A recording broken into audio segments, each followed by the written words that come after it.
Très bien, je vous propose qu'on démarre le temps de faire les présentations. Les derniers vont nous rejoindre. Donc, Cécilie Posso, directrice adjointe du GCS Sara. Bienvenue à tous sur notre café e-santé dédié aujourd'hui à Via Trajectoire Grand Âge. Du coup, ce café e-santé, on va l'animer avec Fanny Durand, qui est chef de projet Via Trajectoire au sein du GCS Sara. Et donc, nous avons le plaisir aujourd'hui d'avoir deux intervenants qui vont nous faire des partages d'expérience. Donc, le docteur Kada, qui est médecin généraliste, et le docteur Bouti, qui est médecin coordinateur en EHPAD, qui vont pouvoir nous faire part de leur expérience à la fois comme médecin généraliste remplissant le dossier médical et du coup, médecin coordonnateur côté établissement receveur. Voilà, je ne serai pas plus longue, je passe la parole du coup à Fanny sur les premiers éléments. Merci beaucoup.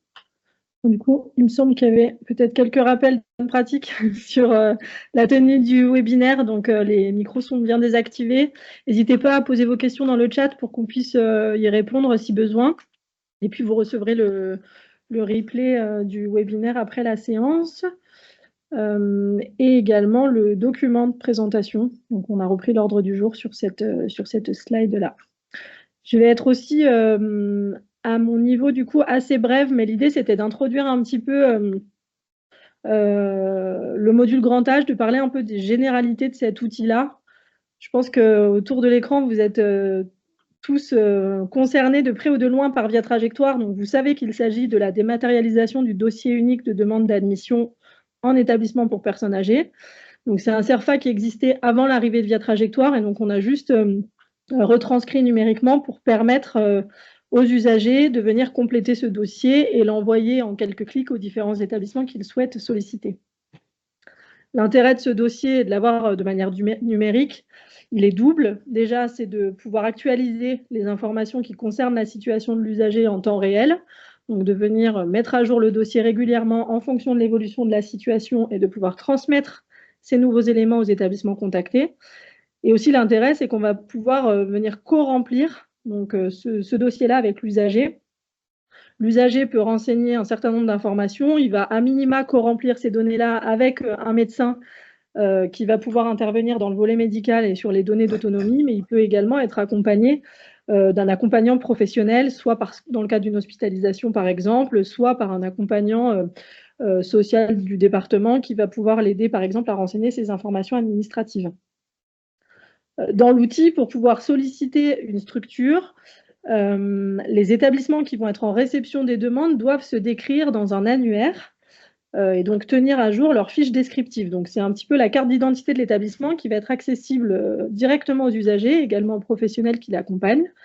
Et la mise à jour des informations descriptives, elle est à la main des établissements. Alors on est dans une phase un peu transitoire en Auvergne-Rhône-Alpes. On avait une mise à jour qui se faisait essentiellement directement dans Via Trajectoire jusqu'alors. Et là, on est en train de basculer vers une mise à jour des données dans le répertoire opérationnel des ressources, qui est le référentiel national de l'offre de santé au sens large, donc sanitaire et médico-social, dans lequel les établissements viennent se décrire et qui alimente ensuite automatiquement l'annuaire Via Trajectoire. Voilà pour les généralités. L'idée, c'était de vous faire un petit focus sur l'algorithme d'aide à l'orientation qui est présent dans le module grand âge. Je ne suis pas sûre que tout le monde l'ait forcément bien en tête. Donc à la base, Via Trajectoire, c'était un outil d'aide à l'orientation dans le champ sanitaire plutôt, donc qui permettait de mettre en adéquation les ressources des structures sanitaires receveuses avec les besoins d'un patient donné, donc pour faciliter essentiellement sa sortie d'hospitalisation. Côté module grand âge, comme on est sur une dématérialisation d'une demande qui existait déjà, on n'a pas repris la totalité de l'algorithme d'orientation. En revanche, c'est bien un outil qui va venir mettre en regard finalement les informations de description des établissements dans l'annuaire, notamment les spécialisations de prise en charge, avec les informations médicales saisies dans le dossier par le médecin. Donc soit dans le volet médical, soit dans le volet autonomie. L'idée, ça va être donc d'afficher au professionnel ou à l'usager que l'établissement qu'il a sélectionné est compatible ou non avec les informations médicales remplies par son médecin. Et donc, on va lui indiquer que d'après la description saisie, l'établissement correspond à ses besoins ou non. Il n'y a pas de blocage, par contre, dans dans le dossier via trajectoire, c'est bien l'usager qui choisit de pousser sa demande vers les établissements de son choix. Voilà, et donc l'intérêt, c'est plutôt de le guider dans ses démarches. Une fois qu'on a dit ça, on se rend compte que pour guider l'usager au plus près de ses besoins, il est très important que le médecin vienne renseigner les informations médicales et les données d'autonomie au plus près de la situation de l'usager, donc que ce soit le plus possible actualisé, le plus possible rempli, et que les établissements receveurs se décrivent correctement dans l'annuaire, spécifient bien leur capacité de prise en charge, les spécialisations de prise en charge, pour qu'on puisse proposer à l'usager les meilleurs établissements et qu'on évite finalement les erreurs d'envoi, les erreurs d'orientation.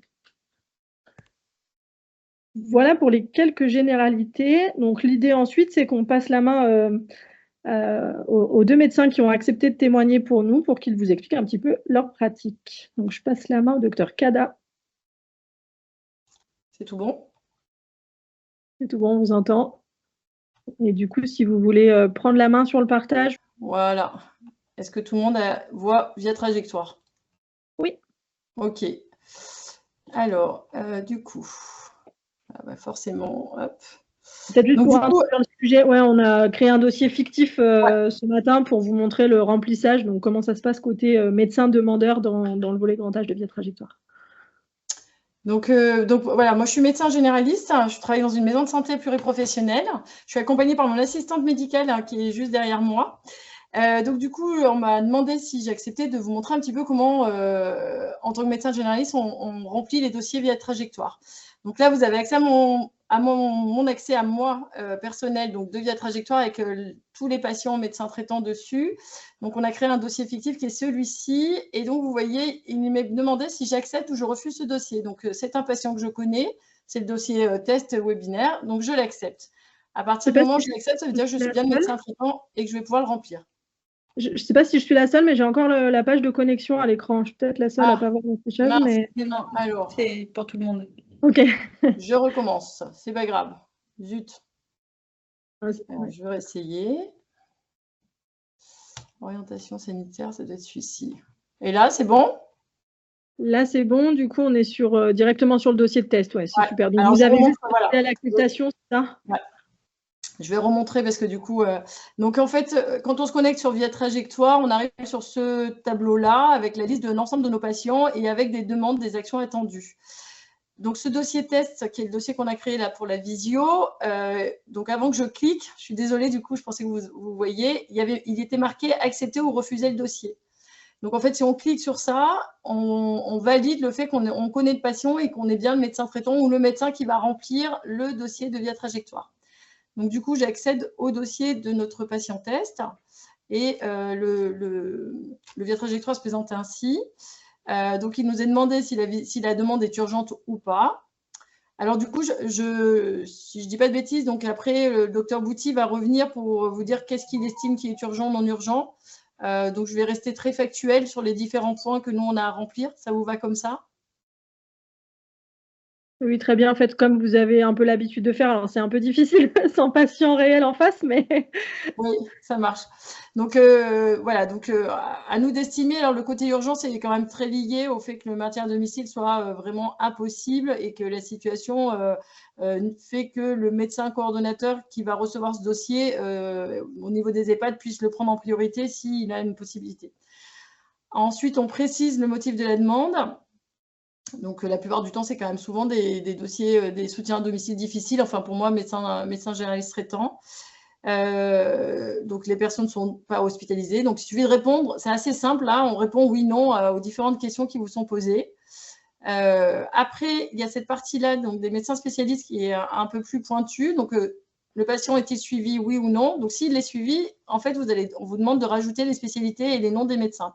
Donc, imaginons que notre patient est suivi par un cardiologue, le docteur Tramail.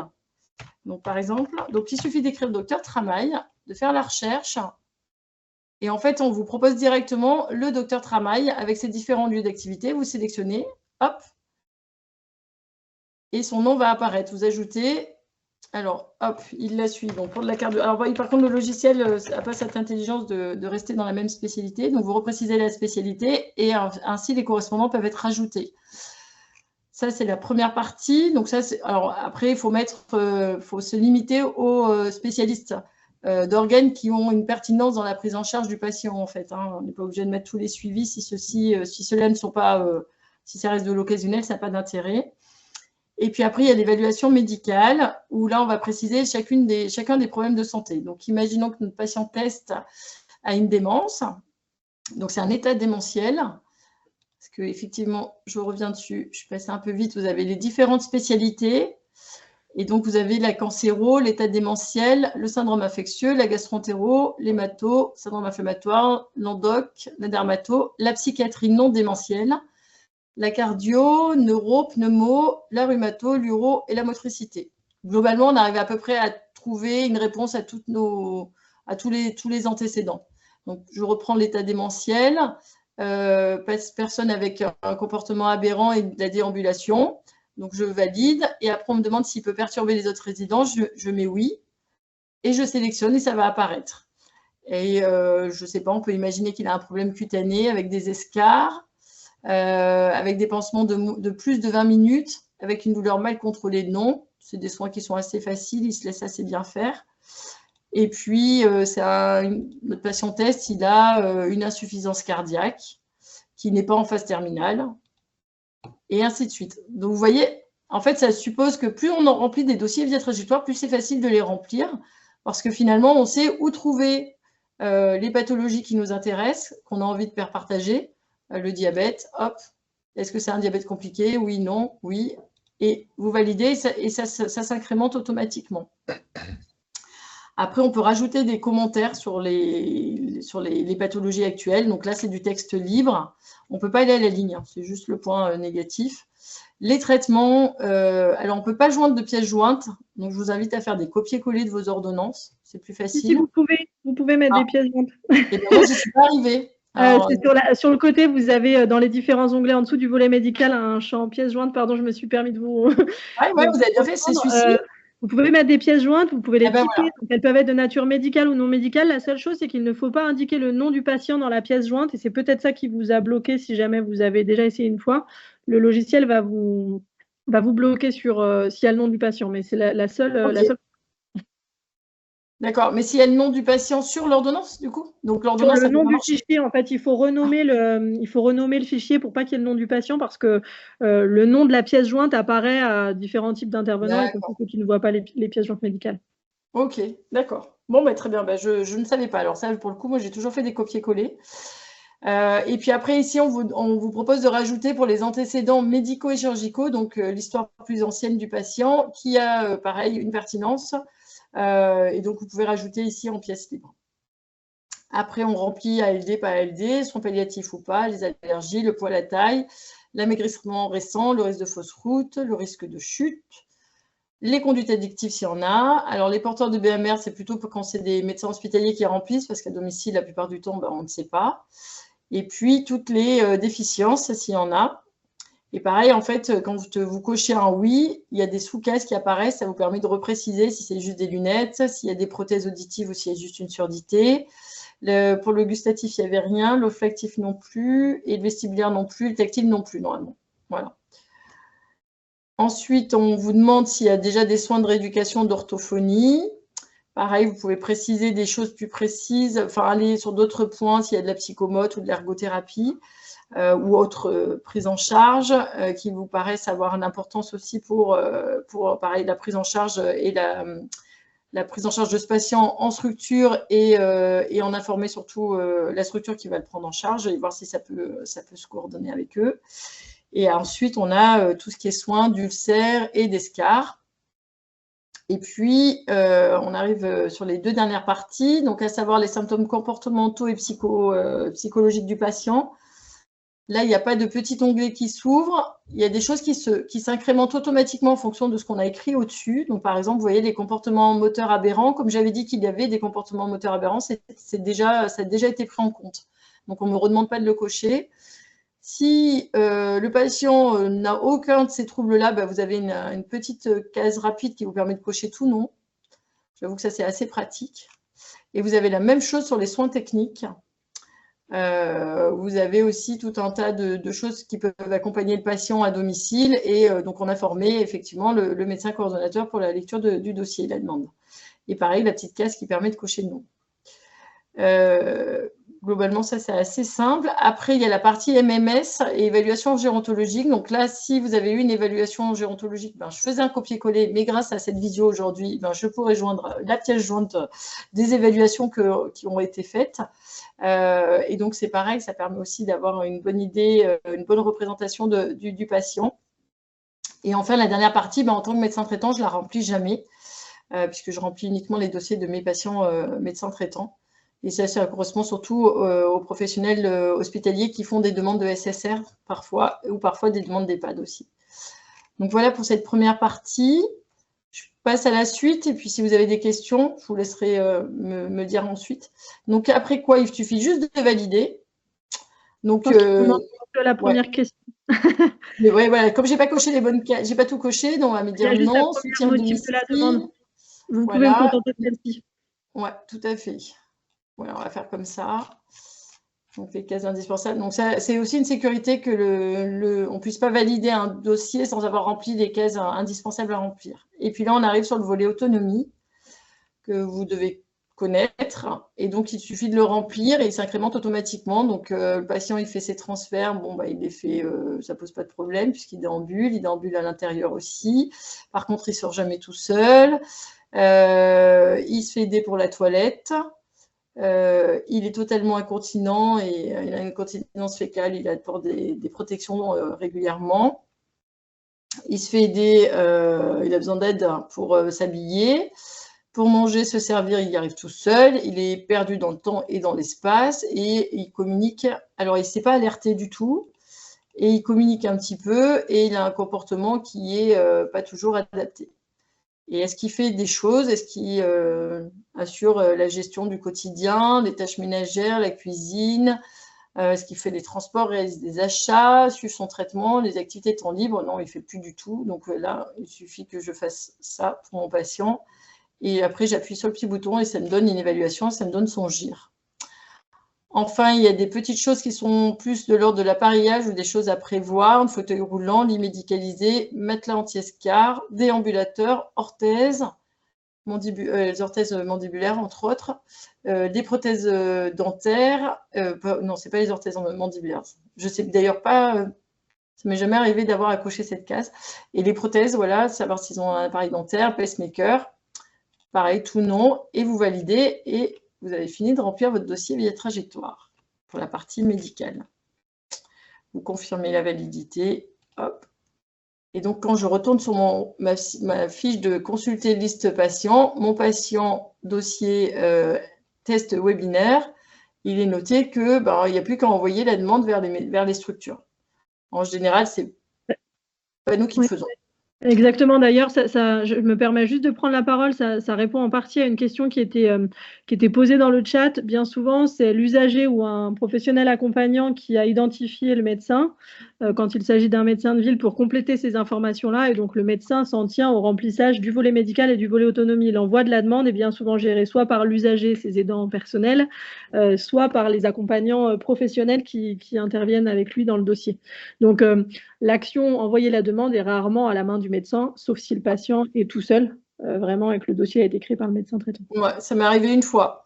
Ça m'est arrivé une fois pour accélérer des demandes, puisque du coup, les ayants droit n'y arrivaient pas. Enfin voilà, personne n'était en capacité de, ça traînait. Du coup, c'est moi qui ai lancé la demande. Et d'ailleurs, ça a porté ses fruits, parce que ça a super bien marché, mais pas parce que j'avais cliqué dessus. C'est le hasard. Voilà ce que j'avais à vous dire. Je suis allée très vite. Je suis désolée parce que du coup, je suis arrivée en retard sur la visio et donc j'ai peut-être pas eu le temps de vérifier à qui je parlais exactement. Je ne sais pas s'il y a des questions. Est-ce qu'on garde peut-être les questions pour la fin et on laisse le docteur Bouty prévoir son intervention? Je pense que ce sera peut-être plus simple. On a des questions sur le chat. Je pense que vu le timing, on n'aura peut-être pas le temps de les prendre à l'oral. On va essayer d'y répondre en ligne. Et puis... Ça marche. Merci beaucoup. Je vous en prie. Alors, moi, je vais essayer de partager mon écran. Alors, c'est pareil, j'ai pas de... Est-ce que vous voyez mon écran? Oui. Ah, super. Voilà. J'étais persuadé que personne ne voyait mon écran, j'étais très triste. Alors, moi, je vais vous parler. Je suis le docteur Bouty, médecin coordonnateur en EHPAD. Ça fait quand même pas mal d'années, ça fait 10-12 ans que je suis médecin coordonnateur. Et donc, ça fait un moment que je reçois des formulaires de demande en EHPAD. Initialement, c'était sur papier, hein, j'ai connu le papier, et là, je connais l'informatique. La loi des missions du médecin coordonnateur nous affecte 14 missions, et une de ces missions, qui n'est pas la moindre, c'est celle de donner l'avis sur l'admission d'un résident. Alors, on donne l'avis sur l'admission d'un résident en regardant le dossier via trajectoire et en donnant un avis médical favorable ou défavorable. Mais c'est pas nous qui faisons rentrer la personne en EHPAD, hein. C'est le directeur qui reste la principale personne qui peut accepter une personne en EHPAD, y compris si l'avis médical est défavorable. On donne un avis médical favorable parce que il faut s'assurer de l'adéquation de l'état de santé de la personne, d'une personne âgée, avec les capacités de prise en charge d'un établissement. L'établissement, il a des capacités de prise en charge qui varient au fil du temps, pardon. Au préalable, quand on regarde un dossier via trajectoire, on a un cahier des charges. Et ce cahier des charges, c'est l'histoire de l'EHPAD. Chaque EHPAD est unique par son histoire, sa localisation, hein. Il y a le fait d'être dans un petit village ou d'être dans une grande ville, ça va orienter les gens différemment. Par le tissu de partenaires, hein, qui sont des partenaires, soit les médecins traitants, soit l'hôpital, enfin, soit les deux. Et aussi par le financement, si on est à but lucratif ou non, si on est associatif ou pas. Chaque entrée d'un nouveau résident se fait par le décès d'un autre. Et chaque fois qu'on doit faire rentrer un nouveau résident, la personne, elle aura attendu plus ou moins longtemps. Elle peut attendre très longtemps. Là, où je travaille, là, on a quelqu'un qui attend depuis 1 an parce qu'il est attendu dans une unité particulière. Mais il y a des fois, on prévient les gens 2 jours plus tard, et il faut qu'ils rentrent 2 jours plus tard, en fait, hein. Donc, les nouvelles entrées, elles doivent être anticipées au maximum pour ne pas être précipitées par l'étude du dossier de la trajectoire, mais aussi par les visites de préadmission qui se font sur place. Chaque EHPAD est divisé en plusieurs unités, hein. Quasiment maintenant, tous les EHPAD fonctionnent de la même façon. Et chaque unité a une orientation différente. Ça peut être des unités protégées, ce qu'on appelle les unités Alzheimer ou anciennement les Cantou. Ça peut être des unités de gérontopsychiatrie, où on accueille des personnes qui ont une pathologie psychiatrique vieillissante, ou de la psychogériatrie, qui reste de l'Alzheimer. On peut avoir aussi, nous, dans l'EHPAD où je travaille, on a des personnes qui ont des déficiences mentales et qui vieillissent. Donc voilà, chaque étude de dossier fait en fonction de l'unité où on va décider d'orienter une personne. Et puis, il y a des termes qui sont très compliqués, qui sont les GMP, PMP.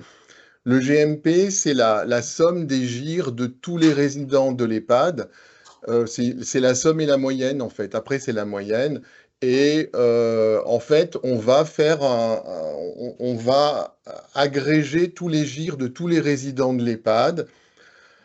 Le PMP, on va agréger toutes les demandes, toutes les charges en soins des résidents de l'EHPAD, et ça va nous faire un financement par les ARS et par le conseil départemental. Plus le GMP et le PMP sont élevés, plus on va recevoir des sous, mais plus on aura des équipes qui vont être épuisées et qui ne pourront pas prendre forcément en charge correctement nos résidents. Et le TO, qui est le couperet, qui est l'épée de Damoclès. Le TO, c'est le taux d'occupation. Et on nous demande à chaque fois un taux d'occupation qui soit le plus proche de 100%. L'étude du dossier de demande d'entrée, en fait, c'est cette triangulation, c'est cette pyramide qui fait qu'on est obligé de faire coïncider de façon la plus adaptée possible un accueil adapté de la personne âgée avec le contexte médical et social de sa demande, le taux d'occupation, qui doit être le plus proche de 100%, et la qualité de vie au travail des salariés, qui nécessite qu'on s'occupe un peu d'eux et beaucoup d'eux, en fait. Dans le dossier via trajectoire, moi, qu'est-ce que je vais regarder? Alors, j'ai marqué, c'est un peu narcissique mon titre, mais qu'est-ce que moi je regarde? Et je sais que mes camarades coordonnateurs, ils vont pas regarder les mêmes choses. Donc, c'est pour ça que j'ai marqué qu'est-ce que moi je regarde.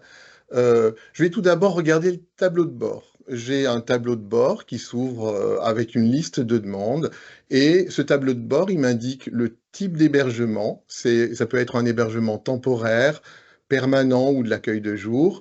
Et il y a ces petites maisons là qui sont sur l'image que j'ai copiée, où on a le nombre d'établissements qui ont été demandés par la personne en fait. Et on voit que dans certains cas, une personne peut faire une demande très élargie jusqu'à 40 établissements.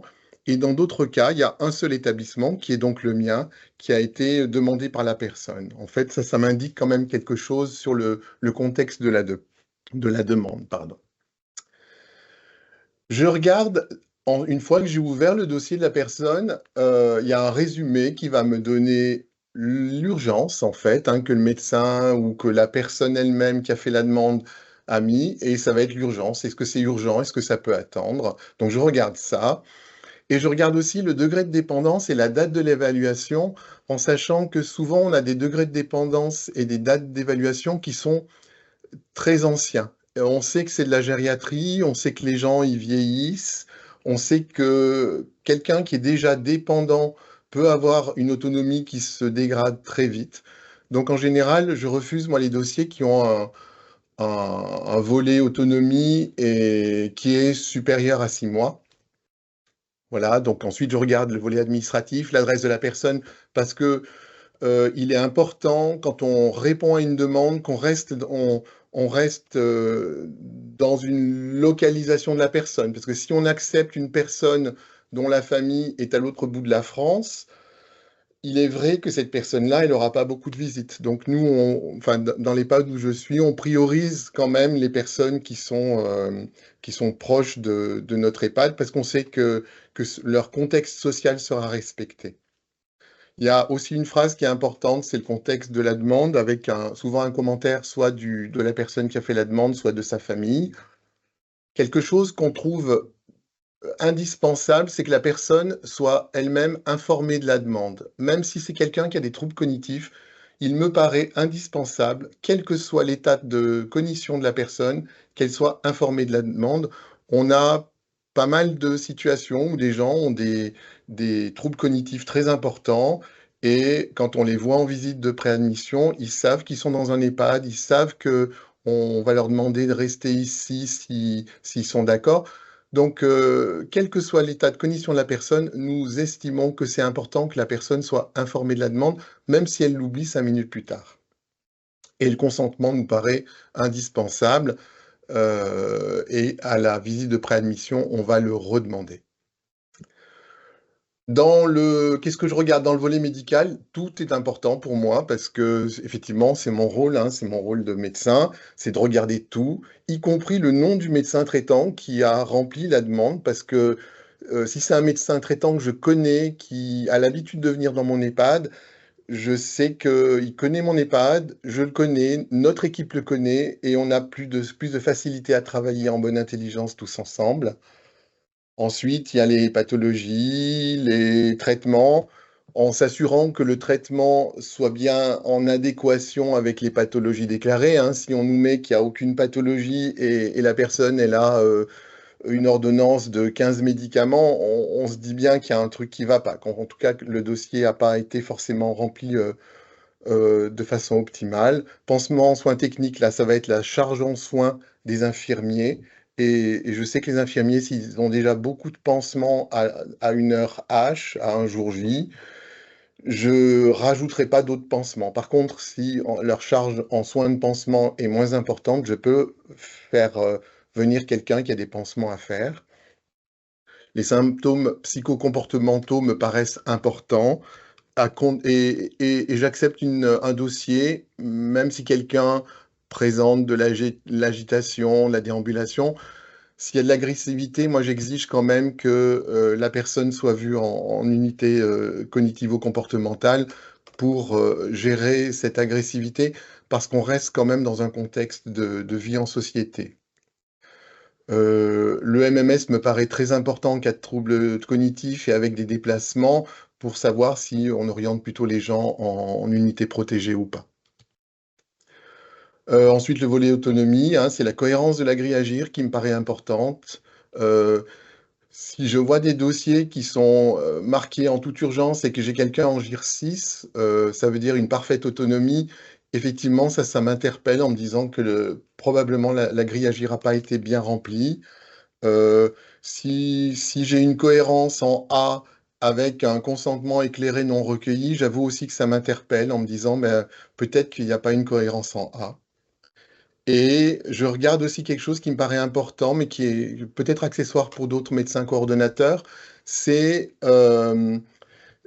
les modifications du volet autonomie. Alors, je ne sais pas si vous voyez là, mais on voit ce qui est barré, le B, le A, et on voit le petit C, le petit B qui sont marqués en vert.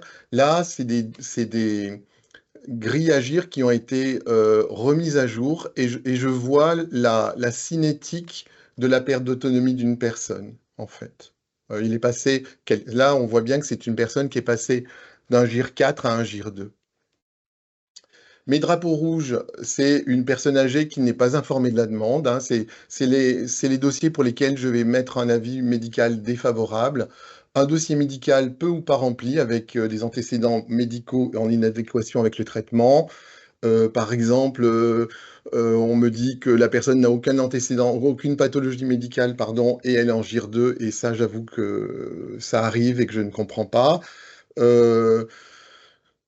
Quand je n'ai pas ni de poids ni de taille, avec des transferts qui sont impossibles, ça veut dire que moi, j'ai pas la même façon de demander à mes équipes de prendre en charge quelqu'un si elle fait 50 kilos ou si elle en fait 150, et que pour moi, c'est important, s'il y a des transferts, c'est d'avoir une indication de poids et de taille. Et bien entendu, c'est les mises à jour qui sont trop anciennes qui peuvent faire pour moi des drapeaux rouges. Et les volets autonomie, ben, j'en ai parlé en fait, hein, une demande très urgente avec un GIR 6, pas de mise à jour. Voilà, j'en ai déjà parlé. Je vois aussi avec mon infirmière coordonnatrice si les soins sont trop lourds selon le contexte actuel de charge en soins. Et je vous rappelle, et je me rappelle et je nous rappelle qu'en EHPAD, dans l'agglomération grenobloise, quasiment aucun EHPAD n'a d'infirmière la nuit, donc pas de soins infirmiers nocturnes, c'est impossible. Très souvent, en discutant avec les personnes qui ont fait le dossier, on revoit les indications et la prise en charge immédiate, hein, c'est souvent des dossiers urgents, la prise en charge immédiate peut relever d'une autre orientation.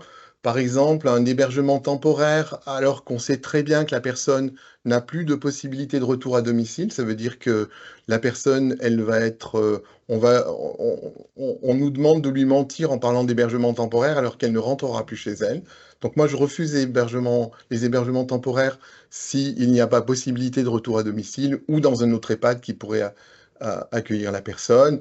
De la rééducation intensive, du kiné 3 fois par jour, ça n'est pas notre domaine. Des soins de fin de vie ultime, c'est-à-dire que une personne qui a des soins palliatifs, qui dans la semaine pourrait décéder, malheureusement, on n'a pas la capacité de la prendre en charge parce que ça demande un investissement moral et en soins qui est trop important pour une équipe, et nos équipes sont déjà assez fatiguées. On a des soins techniques qui sont trop lourds, qui demandent plutôt des unités de soins de longue durée. Quand il y a vraiment des troubles comportementaux graves, c'est plutôt les unités cognitivo-comportementales. Et il m'arrive d'appeler les gens en disant, mais écoutez, vous êtes en GIR 5, le maintien à domicile peut se faire avec des aides adéquates, et donc essayer de voir peut-être, alors soit en résidence autonomie, soit en augmentant les aides, et ça pourra attendre pour un EHPAD. Voilà, au total, de la sincérité dans le remplissage des dossiers, bien entendu, de la rigueur dans le remplissage de la grille Agir. Et la grille Agir, malheureusement, c'est quelque chose qui est très intéressant. Moi, je trouve c'est passionnant, une grille Agir, mais c'est extrêmement compliqué à remplir. Des mises à jour régulières, parce que l'état de santé d'une personne âgée, elle évolue, et la connaissance par les professionnels qui nous demandent les hébergements, des possibilités, des limites d'un accueil en EHPAD, et puis un simple appel téléphonique peut débloquer pas mal de situations. Et voilà, merci.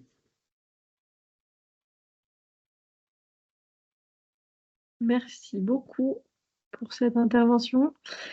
Il nous reste quelques minutes. Je ne sais pas vraiment si on a le temps de prendre des questions à l'oral. Peut-être il y a des choses intéressantes dans le chat. Et notamment, il y avait une question à laquelle j'ai répondu avec l'expérience que j'avais moi au niveau du support, mais sur le volume de demandes, vous en avez parlé. Finalement, quelle est votre posture par rapport au nombre d'établissements qui sont contactés? La question, c'était est-ce qu'il est plus judicieux de faire une demande ou 40? Moi, par expérience, je sais que les différents professionnels en EHPAD que j'ai rencontrés me disent qu'en général, quand il y a 40 demandes envoyées, on se précipite un petit peu moins sur la réponse. Je ne sais pas si c'est également votre posture ou voilà, si vous privilégiez plutôt quelqu'un qui demande uniquement votre EHPAD.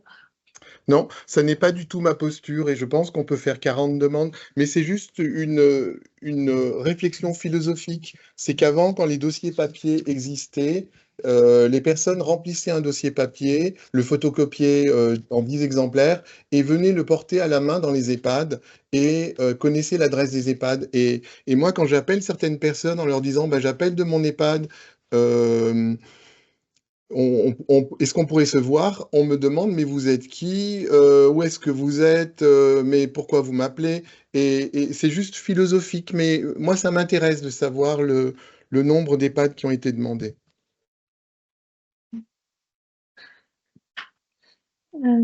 Ok.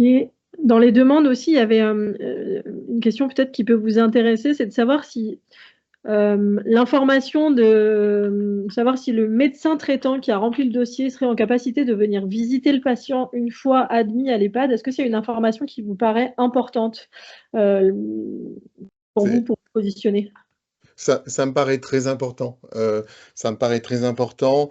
On a de plus en plus de mal à trouver des médecins traitants pour les résidents qui viennent en EHPAD. Ça me paraît important de pouvoir avoir un médecin traitant qui est déjà tout désigné, qui a tout le passé historique et toute la sympathie de nos résidents. Donc, ça me paraît important. Dans certains EHPAD, mais ce qui n'est pas le cas du mien, dans certains EHPAD, je sais que les personnes qui n'ont pas de médecin traitant pourraient être refusées. Nous, on accepte parce qu'on ne veut pas défavoriser. Et puis, il y a de moins en moins de médecins traitants. Hein, Déborah nous le dira bien. Hein. Mais non, enfin, moi, ça m'arrange de connaître le médecin traitant parce qu'on a des rapports beaucoup plus confraternels. Ouais, pour compléter ce que tu dis, Eddy, moi, ce que j'ai l'habitude de dire à mes patients quand on fait les demandes, je leur signale les EHPAD où je me déplace déjà, en partant du principe que le médecin co, il me connaît et il sait que je viens, donc il sait que je me déplace et du coup, voilà.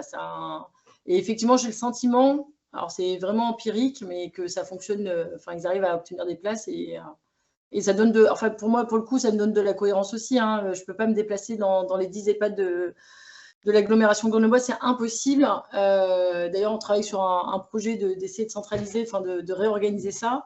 Mais oui, ça me paraît être une donnée pertinente. Donc, il faut arriver à la faire apparaître. Par contre, effectivement, elle n'apparaît pas sur Via Trajectoire. Elle n'existe pas encore, mais des choses non dites, mais qui se... Voilà, donc C'est intéressant, ça pourrait être une question complémentaire. Est-ce que tout le monde y apportera une réponse franche et sincère à chaque fois ou est-ce qu'elle sera juste un petit peu zappée? Mais en tout cas, c'est assez intéressant, je trouve. Cette logique-là, on ne l'a pas toujours à notre niveau. Et effectivement, c'est une information qui n'existait pas dans le formulaire CERFA, donc elle n'a pas été reprise dans le dossier Via Trajectoire.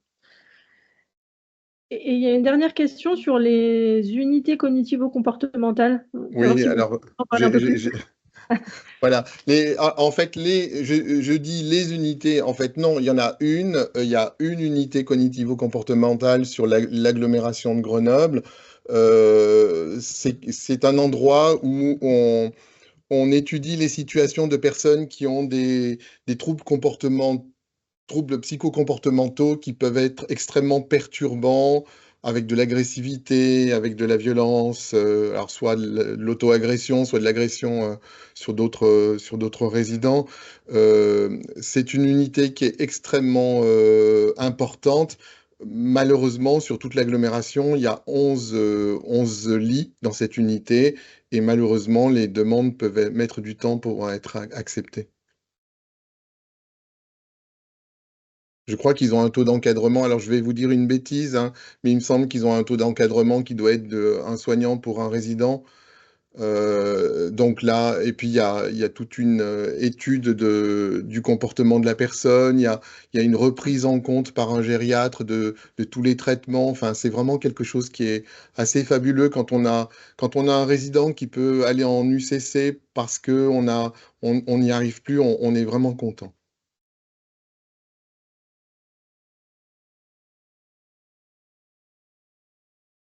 Ok, merci. Je pense qu'il n'y a pas trop de questions restées sans réponse dans le chat. Et on arrive au bout du timing qui nous était alloué. Peut-être qu'on peut conclure. Je ne sais pas si Cécilie est encore là, si tu voulais peut-être... Bien sûr, je suis encore là. Il y a une personne qui lève la main. Il y a une main levée. Je ne sais pas si elle voulait prendre la parole. Alors, elle est levée depuis le début de la séance, donc je ne sais pas... on peut vous ouvrir le micro. Je crois qu'on a répondu à pas mal de vos questions dans le chat, mais oui. Le micro est activé. Je ne sais pas si vous voulez prendre la parole.